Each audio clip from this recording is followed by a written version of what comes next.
What's up to all the fans of America's only comedy podcast, Rebrand? Mort Burke here. I'm on tour right now doing stand-up. So if the audio quality sucks, my apologies. The actual podcast has great audio though, so you don't have to worry about that. Come see me on tour if you're in Tulsa, Oklahoma tomorrow, which as I record this will be the 24th. Come see me and my good friend George McCullough do a bunch of comedy at the Colony. It's an amazing club and we're so psyched to be there. Then we're in St. Louis on the 26th at Andy Sloey's The Improv Shop. Then we're in Chicago the 28th to 29th. We're going to be doing Lincoln Lodge. Then we're in Omaha on May 2nd at the Back Line, which is going to be great. And then we're in Salt Lake City at the Alliance Theater. It's a super fun tour. These places we're playing are all great. They're not like weird, crappy Chuckle Hut comedy clubs. We're really psyched to be doing them. So yeah, come see me if you live in America. Also, please go join our Rebrand Patreon. It's a great way to support the show, and when you join the Patreon, you immediately get access to our Discord, which is a ton of fun. You can give suggestions for the show. We just recorded a new episode based on a suggestion from the Discord. You also get ad-free episodes. You get new unreleased content. You get video content. Ashley and I are doing a Q&A coming up soon that our Discord members will have access to. So yeah, go join the Patreon. It's a ton of fun over there. It's just Rebrand the Pod on Patreon. And find us on Instagram at Rebrand the Podcast. Thanks, you guys. We love you deeply.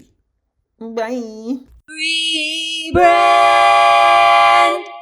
Ding! Hello, beloved consumers. I'm Ashley Birch. And I'm Mort Burke. And welcome to Rebrand, a comedy podcast where we inject new life into tired old brands, whether they be snack food, celebrities, or religious institutions. Huh. That was a fun intro because it was sing-songy and we sounded bored. Yeah, because I'm in quite a mood. Yeah, Ashley's got a case of the Grumpus. I got a big old case of the Grumpus. The Grumpus monsters come I got to the visit. Grumpus, but I don't want to live in a fascist country, honey. No, I know it sucks. It sucks. I don't wanna. I don't want to be oppressed by an oligarchy. I don't wanna. I don't want to have our cultural institutions dismantled by a man who inherited his money from apartheid. I don't want it anymore. Okay, that helped. Okay, good. You feeling a little better? Yeah, do you want to introduce our guest? Yeah, I can't wait. We find that whining always helps a little Yeah, bit. we like to whine. Loud whining. Loud, petulant whining, yeah. On the flip side, really a man who's the opposite of a fascist, and that's how I always describe him to people. We have with us today host of the hit fashion podcast Blamo and an old friend of mine, Mr. Jeremy Kirkland. Hi, Jeremy. Hey, howdy, hey. Great to be here. Sorry we started with so much whining. No, I think whining is important. You gotta process that pain. Yeah. What's we gonna do? I've found that the most effective way for me to do it is to act like I'm 5 years old. I appreciate that. I think that's a smart way to do it. Yeah. It's a nice way to channel that, because you're like, fuck, man, I'm powerless. What am I doing?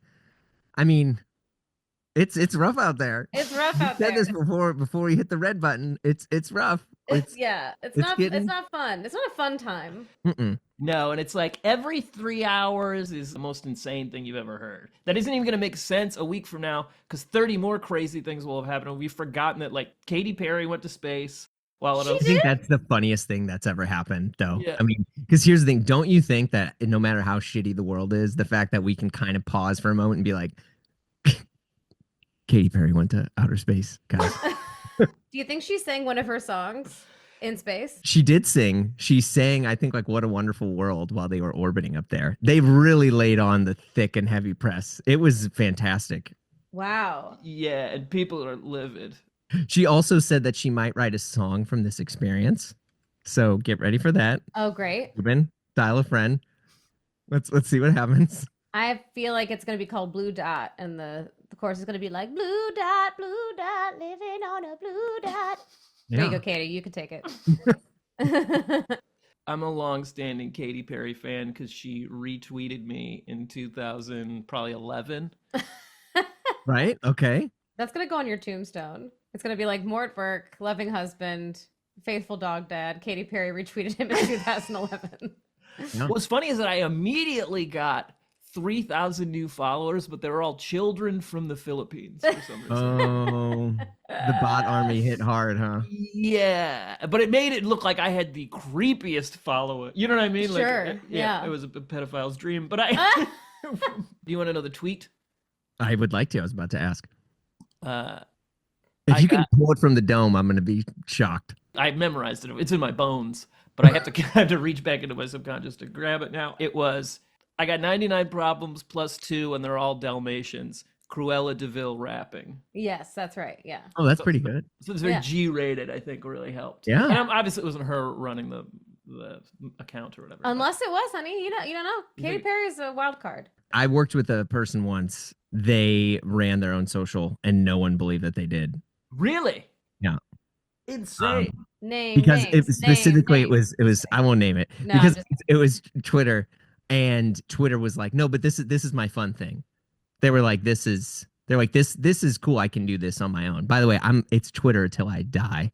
Yeah, of course. Take that, Elon. How long ago was this? Because there's no way Twitter's their fun thing anymore. Yeah, right. Twitter hasn't been fun for 7 years. Yeah, I'm dating myself. This might have been the Mort Burke retweet era.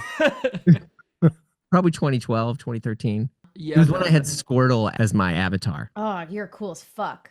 Thank you. It's a high praise coming from you. He's one of the original 150. He's one of the OGs. He's also one of the 3 that you get to choose in Red and Blue, which is the only Pokemon that matters. Come at me, Pokeworld. There are too many now. My old woman yelling at the sky hot take is that there are too many Pokemon. We're not here to rebrand Pokemon, are we? We're here to rebrand. I want to rebrand trying to be a cool dad. I'm trying to be a cool dad. And this is not the stereotype of cool dad, so you get to do whatever you want as long as you're in the house. It's more about myself. This is cool dad, maybe possibly existential crisis. Modern cool dad, which to me means like loving, emotive, good-tasted music, fashion, there for their kids, and willing to admit that they're having an existential crisis. I think the problem with the uncool dads is they're perpetually having an existential crisis, but they can't name it. They can't admit it. Yeah. This isn't sit in the chair alone sort of guy. This is like, hey, like I changed your Mario Kart level to 100cc and I'm helping you out here. You know, I might put you out to 150cc, but you're not on auto steer. Yeah. You're not ready. Mm-mm. You're trading music with your kids. So you're like, this is Built to Spill, and they're like, this is Charlie XCX. Bingo. Yeah, my son, who is 2, we listen to the Beatles station a lot in the car. They love the Beatles more than anything. And my son was like, Dad, is this a John song? And it was only because it wasn't. What song is it? It was Obladi Oblada, which I'm like, hello, that's a Paul song.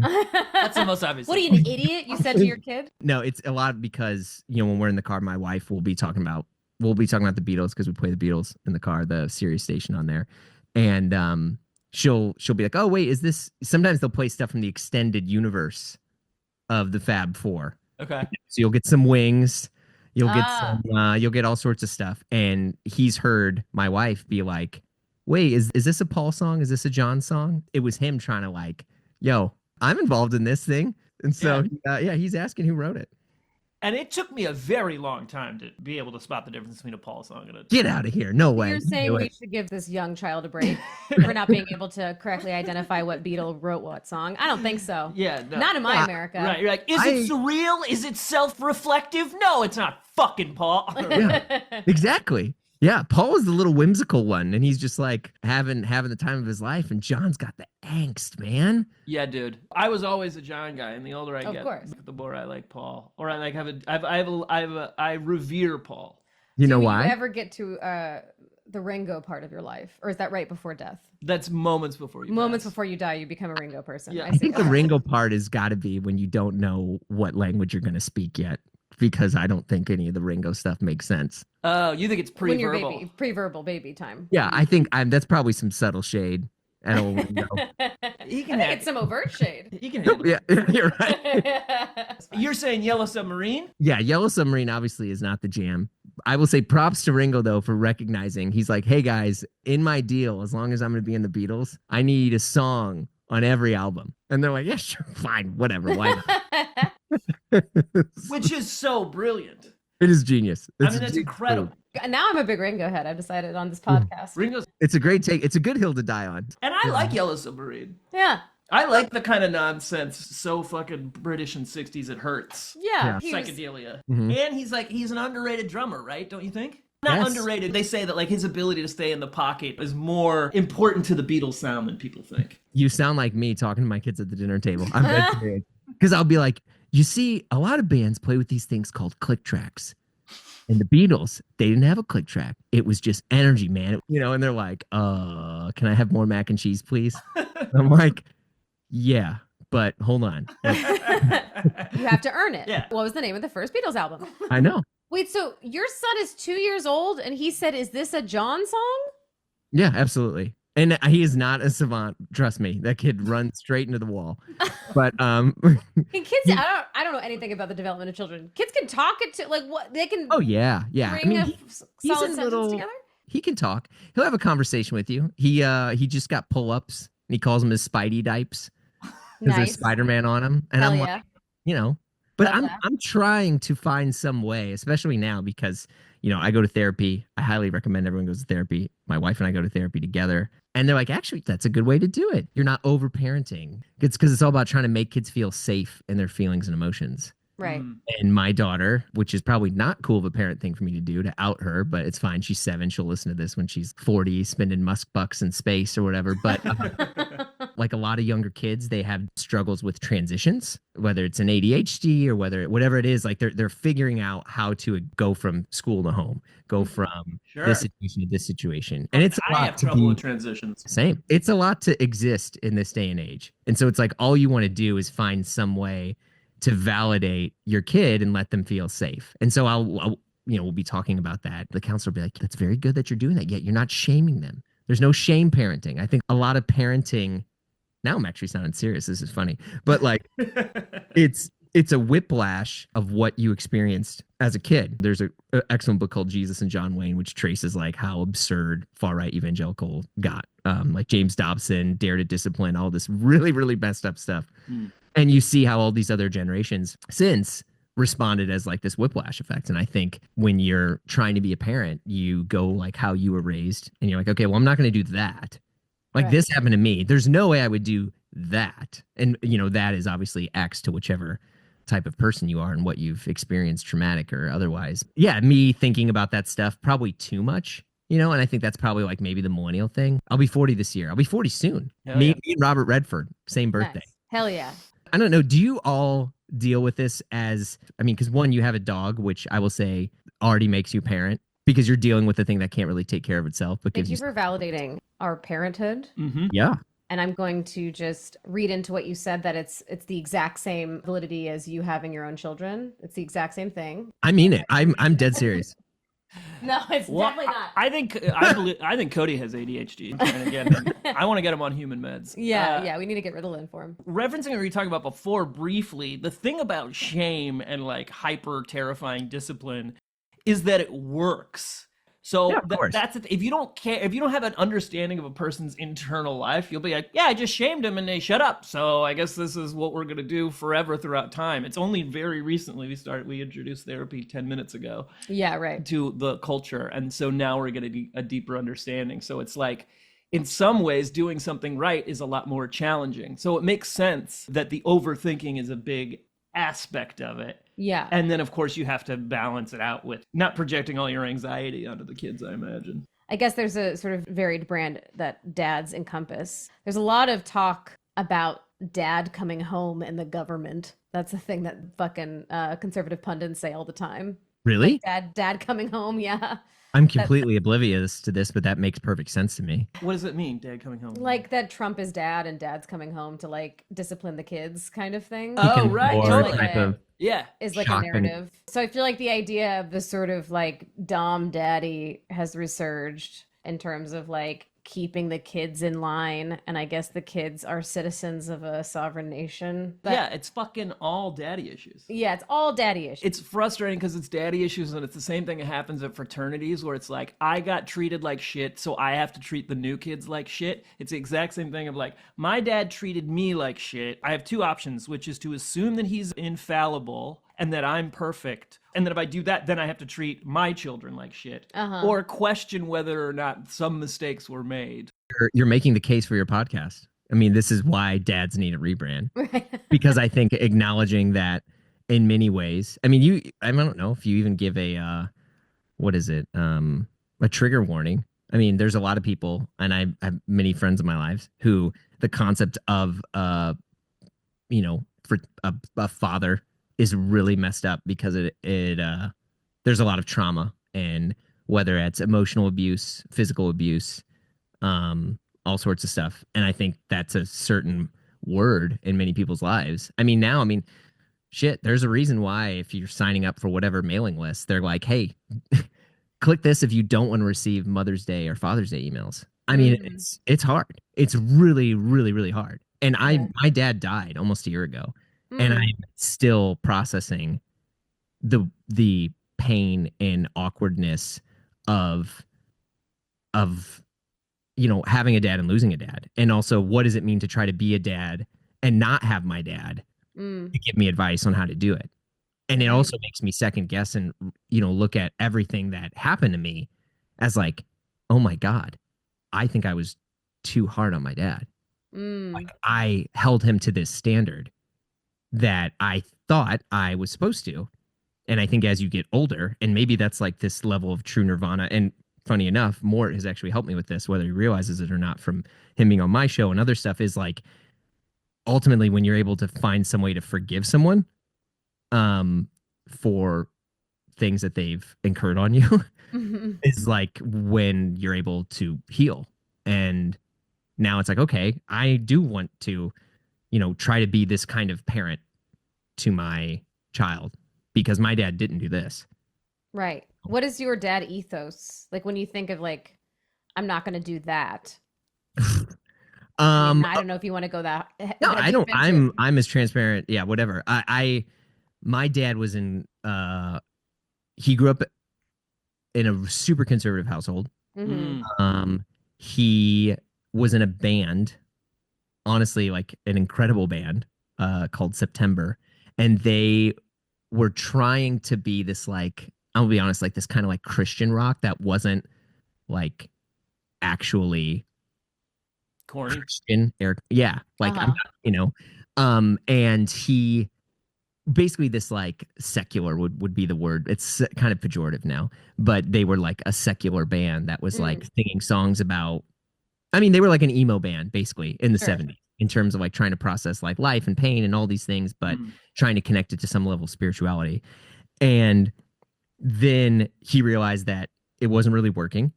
And I grew up as I never knew hunger, but we didn't have much. But my parents did a brilliant job. I never knew I was like poor, but like that word can mean different across different things. Like, again, we never knew hunger, but like beans and cornbread was like pretty normal. I'm also a kid who, thank God for free lunches at school and stuff like that. Serious. And I will fight for that as much in every way I can at all times. I mean, it's real. And it's awesome to know that my mom could like breathe a bit because when we were in school, we had lunch for us. Right. But again, it was not like, oh, we're on the street, we can't do anything. But it's like, oof, yeah, okay, you know what? Tonight we are going to hit up McDonald's because they have 29-cent cheeseburgers on this, and we can get like 4, and we're totally set for the night. And how aware of that were you? Not at all. Okay. Only as I got older, and I was like, oh wait, you guys didn't do that when you were younger? And I had other friends. I moved to New York when I was like 18, and I, befriended people in different socioeconomic backgrounds, and a good amount were pretty affluent.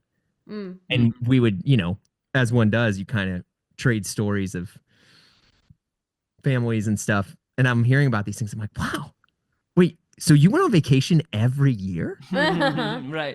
In other places? I'm like, oh, we would. That involved a plane somehow? Yeah, things like that, which is, and I am not the kind of person who's You're not trying to win the sensitive. poverty Olympics. Exactly. Yeah. Like I also am incredibly, incredibly wealthy and blessed beyond my wildest dreams in ways of emotional support and No, but things it's like yeah, that. but it's okay to talk about the ways that the poverty really affects people. Here's the thing about forgiveness. It's important, but it's also important not to rush to forgiveness before you're ready, because there's a thing that you can do where you can abandon yourself if you still have unprocessed anger around stuff that deserves its anger. I don't have kids, so I haven't arrived at that thing of like, my parents, that's not totally true. In a lot of ways, I have a deep understanding about like why what happened there happened. You know what I mean? I mean, Yes. I was born in 1979 in Missouri. There are so many socioeconomic, like educational, whatever, all the reasons for all this kind of stuff. And also it needs to get processed by the people who've experienced it, right? Correct. And I'm also a person too, as you know, because we were talking about dads and stuff. I am not a person who will ever say you can't really live life until you have kids, or you need to have kids. I think that's so fucked up just to call that out. Anyone who tries to force that upon others is just like woefully out of touch with reality, because there's so many things that go on. So I don't think every person needs to be a parent. But I think as I became a parent, it's caused me a side effect of it has caused me to take another look at the standard that I hold others to, specifically my parents. And I think it's okay now that I'm like, I'll say this. So my mom came to visit me in New York. I used to live there for a long time. And I felt high and mighty because at the time I think I was like dating this woman who was, showing me how to think better. Cause like, I don't know, she like liked Nietzsche or something, And my mom visited me and I was talking to her and I felt like I was going to let her have it. And I was like, I'm going to fucking really tell her all the stuff that she did wrong, and I was like, did you know how bad I wanted to be a Boy Scout? And you told me we couldn't do it and we couldn't afford it. And so I found a Boy Scout pin and I wore it. And then the kids at school busted me because they realized that I wasn't the right age to be a Bobcat. And my mom was just like, and I was like, and I wanted to do this. And I was like, I never scored a point in anything. I always wanted to do sports, but all we had to do was go to church and da, da, da. And I am tearing into my mom. I would never want to hear that conversation again, but I fucking let her have it. And she started crying. And it takes a lot to make my mom cry. And my mom was like, I wish, like, I'm so sorry. She was like, I'm just so sorry. But I was just trying my best. She was like, I love you. I was just trying my best. And it fucking hit me like a ton of bricks because I realized I was like, oh, my bad. You're a human. Like, you're a human and you're going to deal with the same things that every human being deals with, like a desire to be seen and heard and loved and appreciated and respected. And you're working with what's in front of you and what you have available to you. And here I am. And I'm going to just let my mom have it as this like crude form of justice. And it really messed with me. And now I wish I could go back. Like if everyone's like, oh, if you had a time machine, what would you do? It's like, I would go back and remove that moment of me really hurting my mom. I came to this conclusion of like how human we are. And so it's like, okay, you know what? Like I need to find some way. If my like sole purpose in life now is to find a way to just empower my kids enough that they're just going to feel like 5% better about their lives, then like maybe that's it, And if I'm gonna do it by like showing them the Beatles and telling them that like vintage clothes are cool, and purposely wearing my jeans and not wearing my whatever Under Armour thing that everyone is wearing at the pickup line, like then I will sail that wave. I don't know, surf that wave. But I think like that's a thing that I think about a lot, and it's super important for me. And it's why like now like just trying to be a parent is just trying to just be present. It's funny, not to be devil's advocate, but I'm also like, all right, also like if a parent's job is to be mature, then it seems to me that there could be some level of acceptance and maturity to say like, yeah, I did make these mistakes. Like I was 23 when this happened. And when Mort was 23, I was a psycho. Like, I'm only barely learning how to take care of myself. Do you know what I mean? So I think there is a responsibility to be had by the parents to say, like, in a loving way, not to shame themselves because that's making it about themselves, but to say, like, yeah, we didn't know. I mean, my mom said that to me. She was like, yeah, we didn't have a word for anxiety. We didn't have that word. You know what I mean? So there was truly just like a deep lack of understanding. Of course, everyone's always doing their best at all times, but a mature person will take responsibility for the mistakes that they made. It's deeply, deeply complex. Yeah, I mean, and I think for sure. What helped was not me unloading on my mom, was not my mom saying I tried my best. It was the fact that we both had a desire for reconciliation and forgiveness towards each other. That's right. Where it was acceptance and, you know, I mean, and forgiveness. Where she was like, you know, obviously that was really obnoxious and very cruel for me to say to her. Yeah, but also, dude, you were probably like 19. Do you know what I mean? And look, like, I think talking about therapy, like, these feelings have to go somewhere. So they need to be expressed. And like, is it always the best to take that unfiltered rage to the person who caused it, especially if they're like your parental caregiver? Not the best move, but what happens a lot of times is people just eat all those feelings and project it on, either deny that they exist or project it onto somebody else.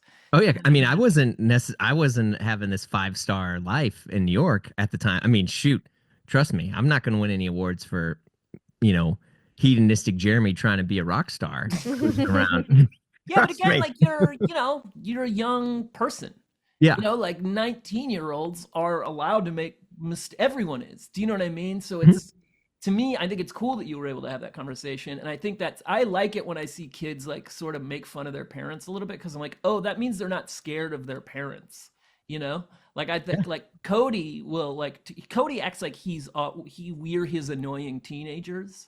Do you know Cody what I mean? is the dog, by the way, for listeners. Cody is our dog. Cody is our dog. Yeah. So we like don't do what he wants enough, and he like rolls his eyes at us and like loudly exhales and stuff. And I think that's great, because if we were like disciplining him through violence, he would be cowering at all times. But instead, he looks bored with us and a little frustrated. And I think that's like the perfect expression for a young person to have towards the like, caregiver. A young dog. Yep, and it's the young dog, and it's the dog parent or the human parent's ability to or it's their responsibility to say, like, okay, great, that means I'm doing a good job. My job is not to be loved by my kids necessarily.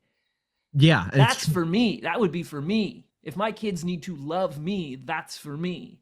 But if my job is to empower my children, then that's for them, you know? Yeah, and I think it's because it's hard to do, right? I mean, like, and again, I'm no expert. Like, my kids are 7 and 2. You so are a sex expert, so I think that's cool. I haven't even hit them rebelling or, you know, right now they think I thought you were saying I don't even hit them, like you don't even abuse them. And I was like, well, I should hope not, Jeremy. My goodness. No. I almost never hit them. No, I mean, but they're mouthing off. Yeah, it's been 2 months. A couple slappies here and there. It's okay. Since I headbutted my children. But no, like, it would be funny to be a dad he's like, I only headbutted them. Yeah. He's like, I never spanked them. Right. I put my body at a 90-degree angle, and I pawed the ground with one of my legs, and then I launched myself at the child, and I headbutted them into the wall. That's it. If they're not eating their Brussels sprouts, they're going to get a headbutt from dad. It's true. It's true. You're going to get a UFC-style dad butt. So your rebrand of dads is that you can abuse them, but only if it's kind of silly. If you have kind of a one goofy move that you do. I do think that it's okay to make fun of your kids in private if they don't hear. And that is, someone might message me and be like, that's really inappropriate. I'm like, no, because it's venting. And it's like, you know, my partner and I will be chatting and she'll be like, man, can you believe that, you know, he or she did this, or what a bonehead move. And well, you're watching somebody learn how to live, so exactly, and it's funny. Hilarious. Yeah, they thought they're bad at stuff. They're so bad at stuff. Yeah. They thought you didn't have to chew all those Cheerios they fucking swallowed. Like, yeah, what a goof. That whole thing's got to be so silly. Just like, because we're watching footage of panda bears recently, because we're the most wholesome household in America. And they're like clumsy teddy bears. They just like fall over backwards very, very, very slowly. And then at the last second panic, you know, which is like, that's how kids are all the time. It's like living with masters of slapstick or something. It's like little Buster Keatons. My daughter's already trying to be a contrarian, which I'm like, is she 7? Yeah, she's 7. She has a very privileged life in the sense that because of my career, I get a lot of like clothes and stuff sent to me. And this very, very high-end Italian brand sent their kids line to Harriet. I'm imagining she's wearing like a leather evening gown to preschool. That's what I'm imagining. She got a cashmere peacoat. Whoa! Yeah, it's a banging peacoat. What color? Oh, navy, of course, ride or die. Navy, sure. Yeah. Wow. I Damn. didn't even know they made. I thought there was wool only. Whoa. So she got kitted out, and it is. You know, I was like, I wonder what this costs. And I went and I looked it up, and I was like, holy shit, $3,500. And I was Oh, kid you know, size. and it was oh, that's so kid funny, size. dude. I gave it to her, and I was like, Harriet, what do you think of this? And she was like, I mean, I don't know. It's not very cool, Dad. And I was like, oh my God. wow. But dude, And I'm like, you know how cool this is?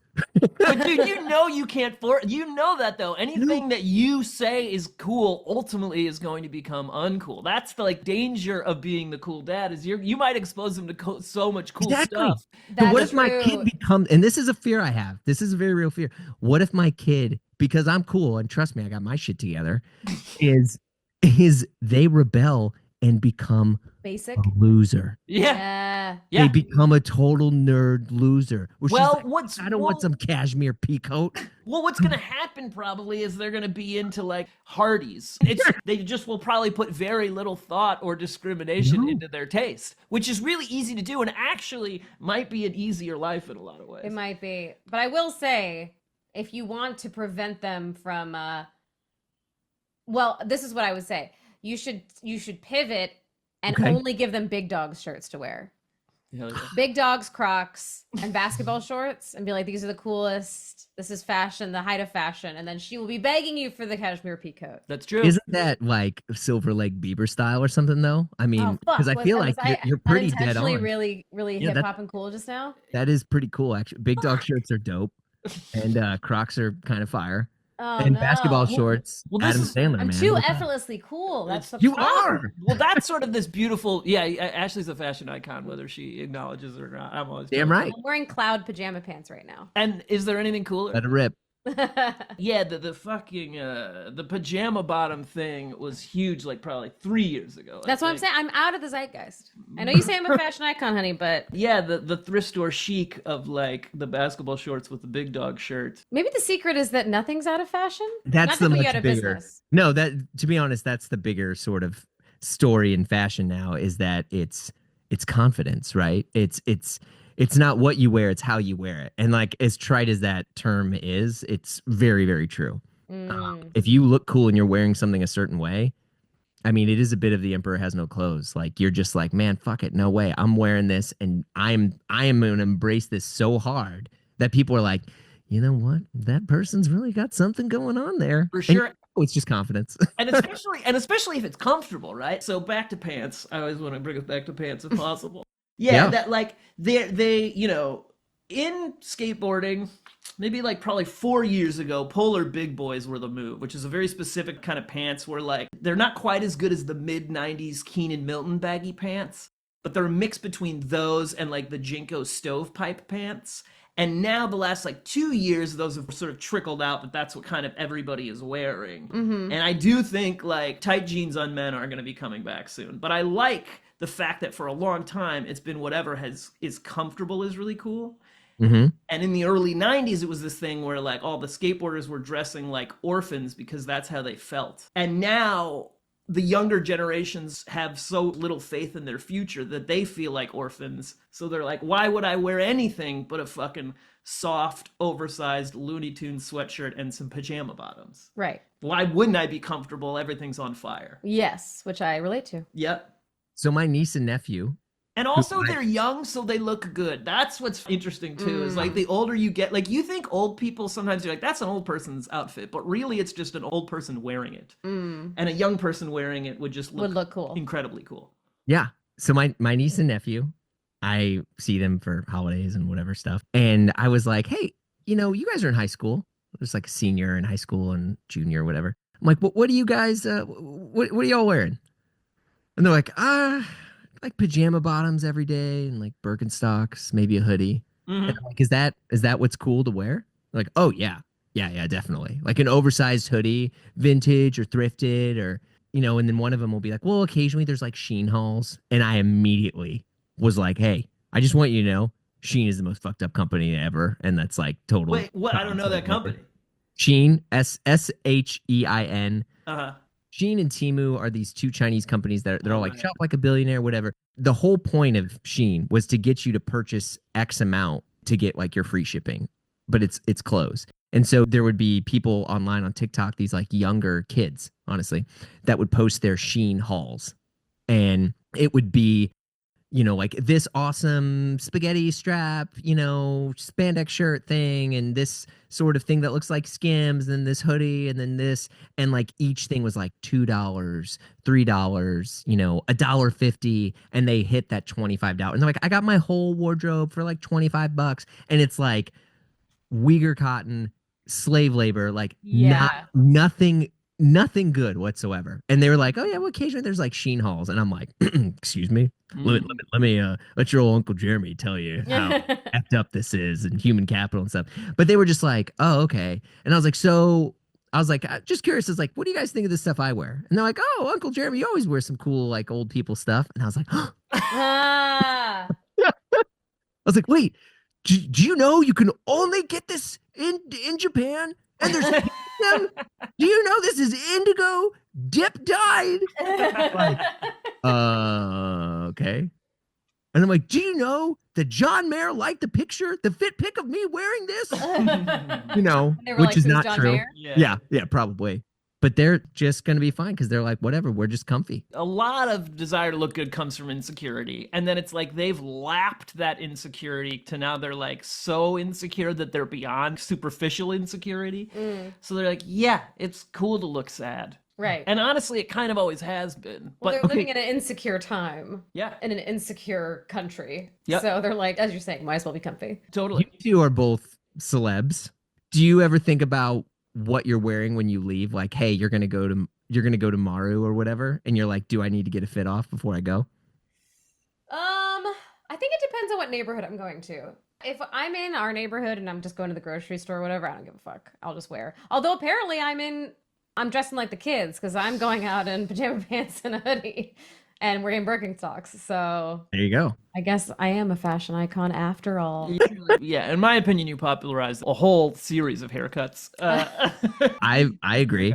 Yeah, right. There's some fan pages. Yep. Yeah, you better believe it. And I started 2 of them. Since we've been married, I've been doing fan pages of Ashley. Yeah, that's his main thing. But I'm the same level of aware of my outfits that I always have been. I'm learning my color story. You are Learning my color story.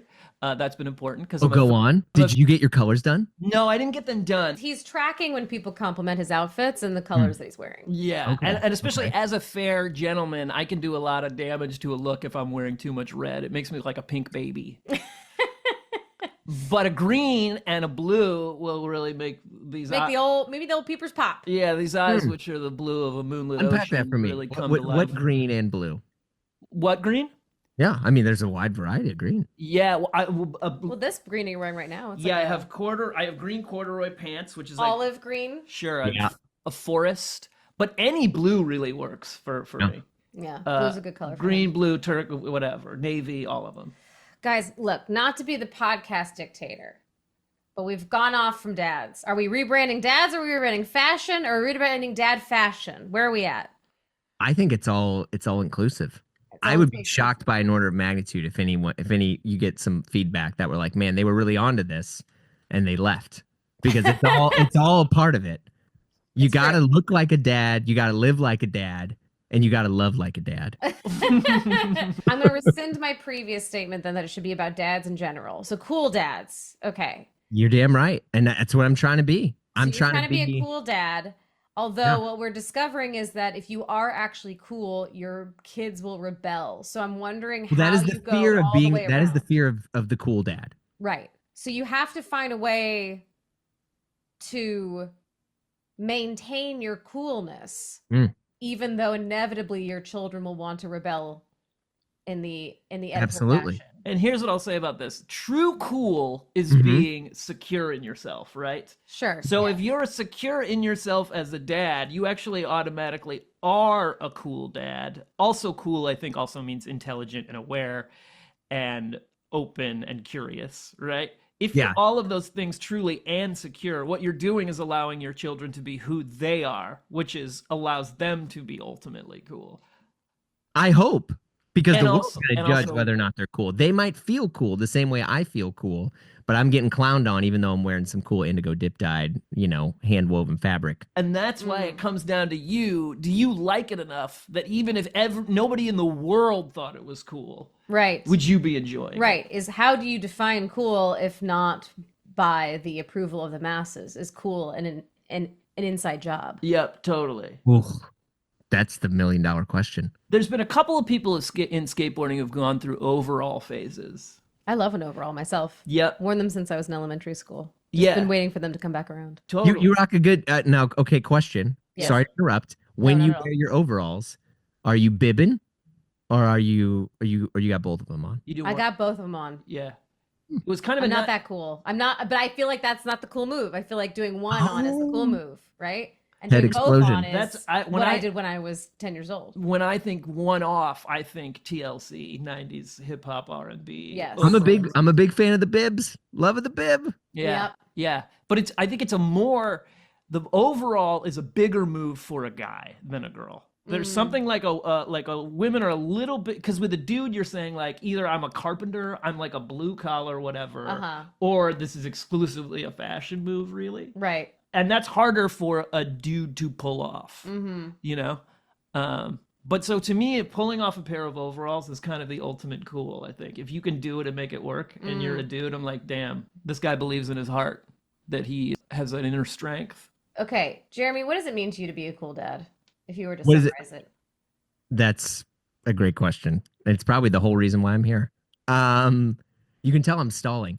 Honestly, I think to be a cool dad is to not. Okay, I'll say this in the best way. I don't want to lose my identity because I'm a dad. The identity I've spent my whole life trying to build. Sure. And I also feel the weight of trying to help my children build their own identities through empowering them, through encouraging them, even when it's things I could give a shit about. Yes. Right. Specifically, like, my daughter loves to draw. She's an incredibly talented, illustrator. And I don't just say that. It's like, it's not two squiggles. I mean, she draws emotions. She knows how to draw eyes and faces and correct features and all these things. And I don't care. And I don't like them. And I have stacks of paper all over my desk of things that she's drawn me.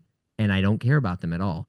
But I love her so much that I'm like, I feel like I need to care. And it's a thing, look, and a lot of these things are gonna be contradictory because like parenthood is in general. But like, okay, because I love her so much, I love the drawings. But if she was not attached to the drawings, I'd be like, he's a fucking piece of shit. Get this out. Somebody throw it away. It's a transitive property of love. The longest distance you'll travel, Jeremy, is from your head to your heart. Oh, Mort made really extended direct eye contact with me when he pull said quote. Pull quote. Episode summary. that.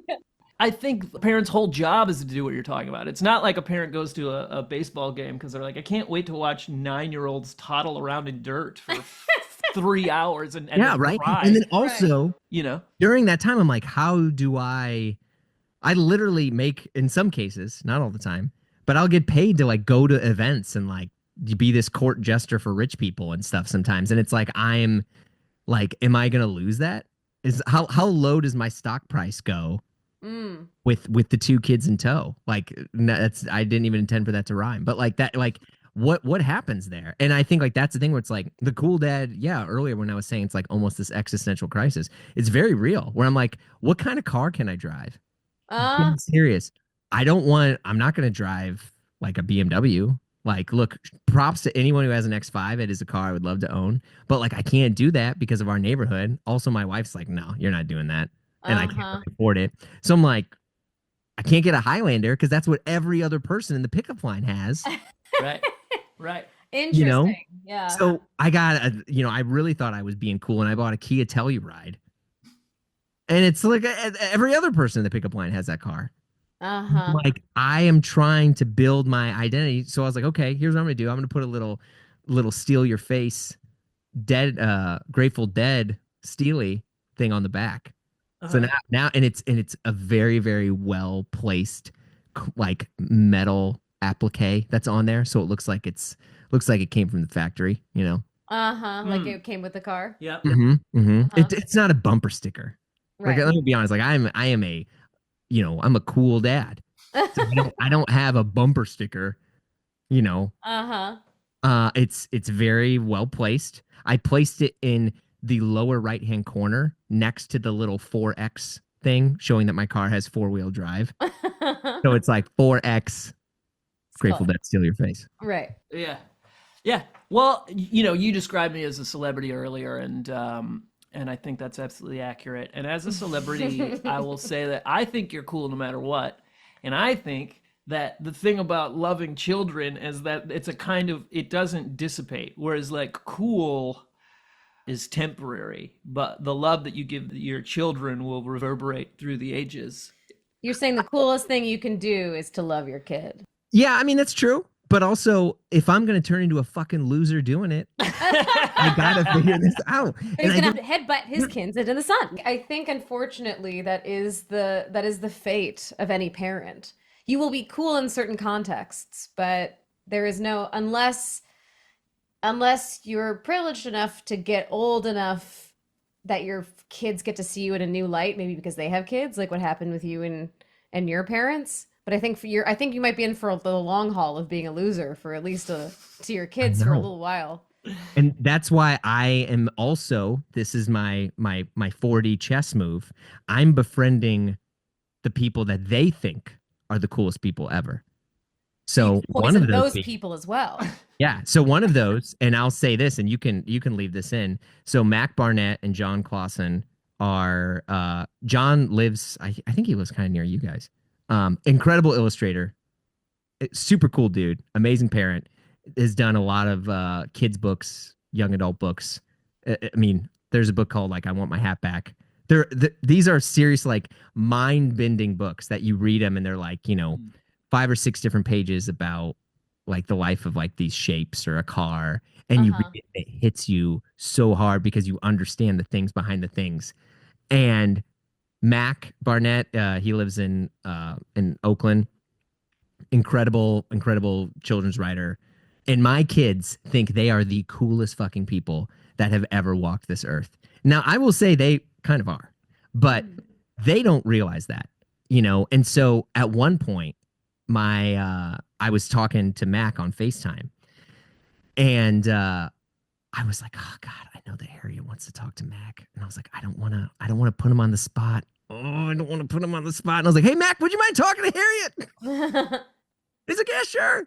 And she's like she is just freaking out talking to the author of First Cat in Space series and losing her mind. And I realized that me doing that gave me all this cool points to be the cool dad for my kid a little bit longer, because now it's not just like, dad who's bald and, has indigo shirts. It's like dad knows the person who made my favorite book ever. Yeah. I think that's a perfect move because you're facilitating their joy. You could be Miles Davis, who is like, undeniably cool and also like crashing Ferraris and like keeping women captive. You know what I mean? Like, right? And it's like, sure. Those kids were probably like, yeah, my dad was cool, but also like I can never have a successful relationship. Yeah. So I think that's a really smart move. Part of it is like giving them what they want threw away in which they have to acknowledge that you did it for them. Right. Yeah, I mean, Mac and John, if you're listening, I'm friends with you guys because you're cool to me, not just to my kids, but it's a nice bonus that my Right. kids think they're the coolest fucking people ever. I think that's the hardest part because like my dad had some cool friends that only now do I, my dad was super good friends with Dan Peake from America. Like man around the desert with a horse with no name. Sure. Uh-huh. Yeah, and I'm like, whatever. Where's his Lincoln Logs? Right. He just got much Lincoln Logs. My dad had a fucking amazing record collection that I didn't care about until I was 25 or something, and that's cool. That's how it should That's be. the thing. You guys, you have to build, I feel like you have to build the house you're not going to live in for a long time. You have to set the bricks, so that one day, one glorious day, they approach you out of nowhere and tell you that you're cool. But I think you have to, like, don't go for the bassist. You know what I mean? You either have to go for the lead singer or not at all. Like, you gotta shoot your shots carefully. You're right. And the cool has to be cool for you. Like, that's the thing. It can't be dependent on other people's opinions. That's like a lifetime's work. Finding out I definitely had an existential crisis at some point where I was like probably 25 and like, do I really like Velvet Underground, or am I just listening to this because they're the coolest band in the world? Right. And everybody else knows that they're cool. Wait, can you please share the answer? Yeah, they're great. Okay, yeah, I was good. Yeah. All right, They're thank great. you. But also, the older you get, you're like, yeah, that ballad about heroin. There's some of those lyrics are kind of corny, and the more you learn about Lou Reed, the more you learn like, oh yeah, he was like. Again, I did not come on here intending to diss Miles Davis and Lou Reed. But he was like deeply troubled. Sorry, saying that's where it's like John would say to Paul, he called his songs grandma music, which is fucking a hilarious slam.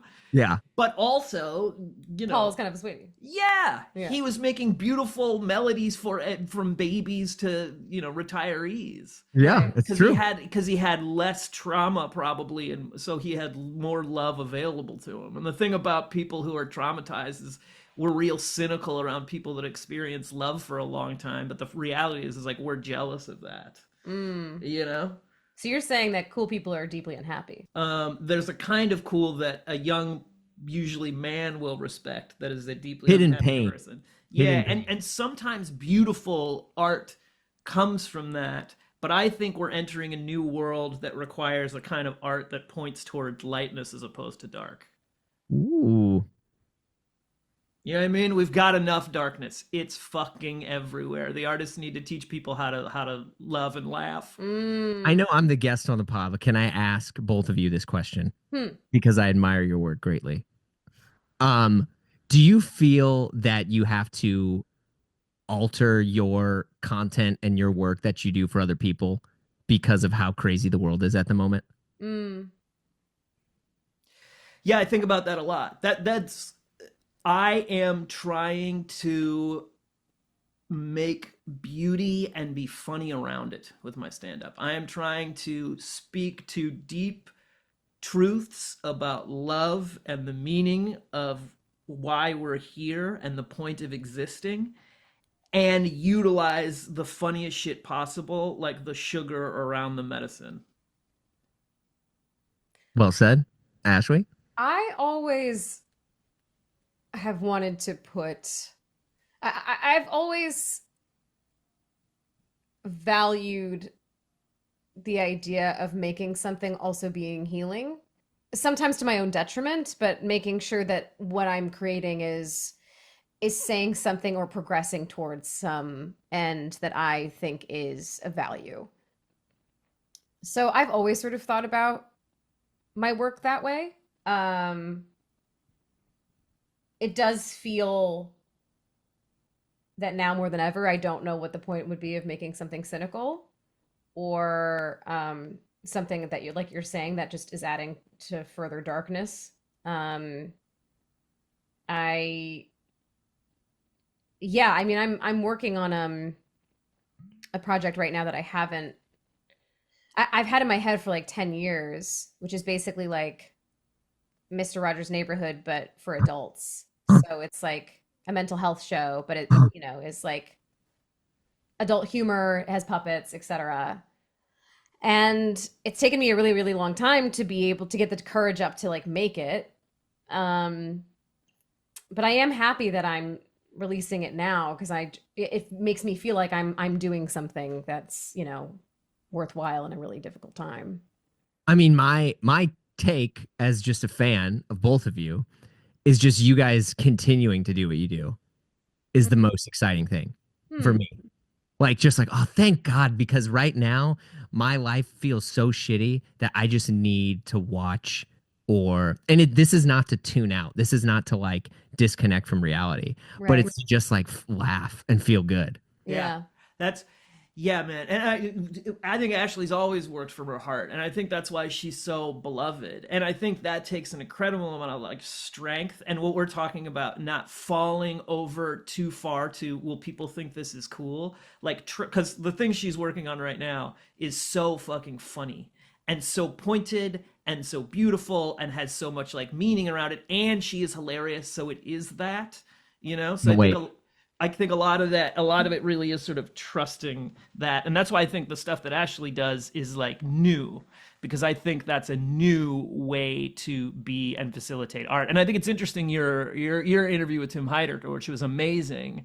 Oh, thank you. I think for a long time we have received beautiful art from extremely troubled people. And I think in America, it's really hard to sustain a career of any kind and develop your spirit and your sense of wholeness as a human being, because there's no fucking time, because everything's so competitive. You know what I mean? So I'm sort of obsessed with people who have gotten really big and haven't self-destructed, or seem to have a level of groundedness or a spiritual life that allows them to enjoy their life as it is. It's like, I think anyone that I've met that's really happy in their life is a person who's okay with the dynamics of like the way that the trajectory of their life, you know? I mean, there's some people where it's like, okay, I have this person and they're super happy because right now everyone's watching their show, or everyone's listening to their album, right. Or everyone thinks they're the best fashion designer, whatever that is, right? But the ones that, I mean, obviously that's fleeting because you're putting all of your joy and happiness into this one specific thing. Yeah. The people whom I think are the most like secure and happy are the ones who are like, yeah, you know what, that's fine, but there's a new magazine cover every month. Like, that's not what's going to satisfy me. It's the fact that I can continue to make art, that I can continue to do this. I can continue to be involved and be, you know, in people's lives, whether or not I'm, you know, in this best list. Yeah. Album, because fashion, whatever. Yeah. That stuff is unsustainable. Like, eventually, because we're so in denial of like death as a culture, like we like to pretend that stuff is permanent and it's not going to steadily fade away no matter who you are. And even if it doesn't actually, which happens sometimes weirdly, those people are so fucked up because it's you know, you need to sort of, I think as a human being, like, it's so hard and also very necessary to wrestle with your own fallibility and your own perceived failures, because I think a lot of this desire to succeed is based on a lack of worth, like just a wholesale lack of like, we are not valuable if we are not successful in some realm. I feel that with myself a lot, and especially being in Hollywood, like, dude, you know, you move, like, jealousy becomes this like monster that you have, for me, that I had to fucking deal with, because it's like, I'm sweeping up at a restaurant on the sidewalk at 8:30 in the morning, while somebody I used to do shows with, their face is on a bus that drives by me. Oof. You know? And like, you know, or like in 2013, I was making a lot of TV money. And then for the last bunch of years, I've been doing like open mics, you know, and that kind of shit will like, and could have killed me. Like, not that it's not that it's any harder than digging a ditch or whatever, but it's like that level of ego shifting, I never would have been able to deal with it if it wasn't for developing like a spiritual life. I mean, I think that's in it of its core. And I think, I mean, to be honest, the summary of all these things, I mean, you know, hopefully the cool dad, whatever, doesn't really eradicate the whole train of the show, but like just the sense that finding a way to be content despite everything else that's happening around you, Yeah. to where, I mean, shit, I wrestle with that all the time. I remember I, you know, I had like different levels of success happen, even just like from the show early on, where I'm like, oh wow, I'm like the Right. only whatever, I'm the only this, or I hit this level of downloads, or I hit this level of whatever, and then you're like, oh my god, like the hockey stick growth is gone, or this is gone, or this, or that I didn't get a response to that email as fast as you want, or whatever that is, and you're just like, what the fuck? You're like, am I not worth anything? I'm like, did this not work? Did this not click? And and then it's like, oh, well, if you put all your values and all these things in that world, that vertical, whether it's your, which, because I mean, yeah, I was joking earlier about like my stock price, where it's like, okay, yeah, I left New York City. I have 2 kids now. Am I as cool or as relevant as when I still lived there, and when I didn't have kids, and when I could go out to that party, or I could Right. respond to that thing? Right. And you're like, I don't know. And so it's like, well, shit. The problem was not whether or not you got invited. The problem was that I based my worth on whether Right. or not I got invited. Right. And like, and this stuff, it can seem a little bit like, certainly, especially when you're talking about like Hollywood shit or whatever, like navel gazy and self-absorbed, Oh yeah. which it totally is. And also, I do think it speaks to a deeper human pain that isn't addressed as much as it should be. You know what I mean? Of like, yeah, we don't have any cultural sense of true lasting meaning. So how do we develop that for ourselves and each other? And for me, I fucking take direction from people, and I meditate, and I listen to various spiritual frameworks, and I pull what I can use from it and apply it to my life. And like, it's slow and steady growth, and it's going to be a lifetime's work, but it's made me a much happier person than I would be otherwise. When for a long time I wanted to be a great miserable artist, you know and more it's like the same way when you're 23. If you're me, you kind of want to die of alcoholism. And then Yeah, sure. you get a look at what that really is. You wanted to be like the piss drunks era? Was that your thing? Sure, yeah, well, yeah, or Yeah. fucking Elliott Smith or whoever, Yeah. and yeah, that shit is actually really painful. And it's like, it's not cute anymore when you're 36. It's not cute anymore when you're in your 40s, So there's so much, there's a natural thing that happens with aging if you're doing it properly and in a healthy manner, where you can like you can hold really beautiful space for people. And that's the shit that actually reverberates through people's lives and actually makes you remembered in a like with a fondness, as opposed to like a tinge of jealousy, which is what we all feel about great artists, which is why America loves to fucking rip people apart. Even the Katy Perry thing, like, Yeah. she's just a lady who like who was like singing, and now, yeah, she like got bought by Jeff Bezos for a second to shoot into the stars for no fucking reason, and got put in like a sexy spacesuit. But we're also frustrated at the destruction of what we believe to be permanent that we're experiencing, that it's real easy to project all of our rage onto her, when we forget that all of us, that she's a fucking human being, Yeah. and that's why like all the Miles Davis shit and all that stuff is so fascinating, because you look at these people who are such profound talents, and then they just get sort of like shredded in a way through this like getting put through this ringer of like ego inflation and mental illness and substance abuse and inability to find a lasting sense of peace and love, which Ringo is all about. Ringo loves that peace and love, baby. He does love peace and love. I bet he's gotten quite a bit of peace and love. God, I think money helps a lot with getting at peace and love, but it can. It can, but it's I also also know very rich people who are fucking miserable. You can Yeah. be, you know what I mean? And that's not to say money doesn't help. It definitely helps. sure. It for sure helps. But I think that's the thing too, where, when you were talking about, and this is the ultimate thing I'm trying to strive for, is to just like, look, if I can just love my family and love them enough that like at the end of the day, they're going to be like, well, yeah, but he loved me. He did care about me.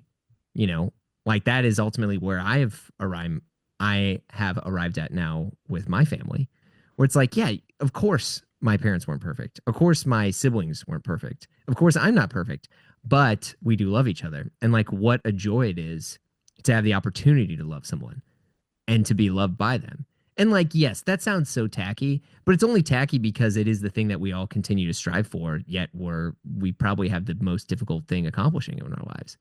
You know, it's just like it's why we still need entertainment and stuff more than ever, because you're just like, I need a thing to pour my affection into, because I'm just this vessel that is accumulating so much, but I have to funnel this admiration, this love, and sometimes it comes out in ways that it's like hate, but at the end of the day, if you didn't have them, you couldn't dump that into, and you love that you can hate them, Yeah. whether it's like when people talk about hate watching stuff, Yeah. or hate listening to whatever, it's like, yeah, but you love that. If you didn't have it, you couldn't process this. So you need it.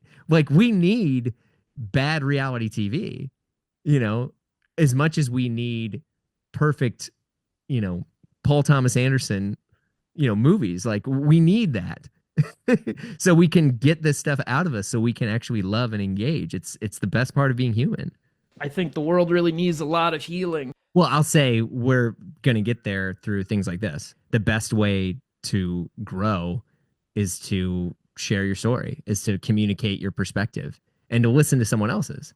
It's why fucking you had, since the dawn of time, people are trying to find ways to communicate stories about their lives, to find ways to empower and educate and give people patience and show them that grief is normal, that pain is normal, that joy is normal. Dude, grief is normal and hard. Yeah. And that's why we don't want to experience it. That's why I don't want to experience it. I don't want to experience like difficult emotions. I need help with that. I'm getting into astrology more, and I have an Aries moon, which means it's really, really helped me, because it's the idea of this framework is that I tend to have really like explosive emotions that move really quickly.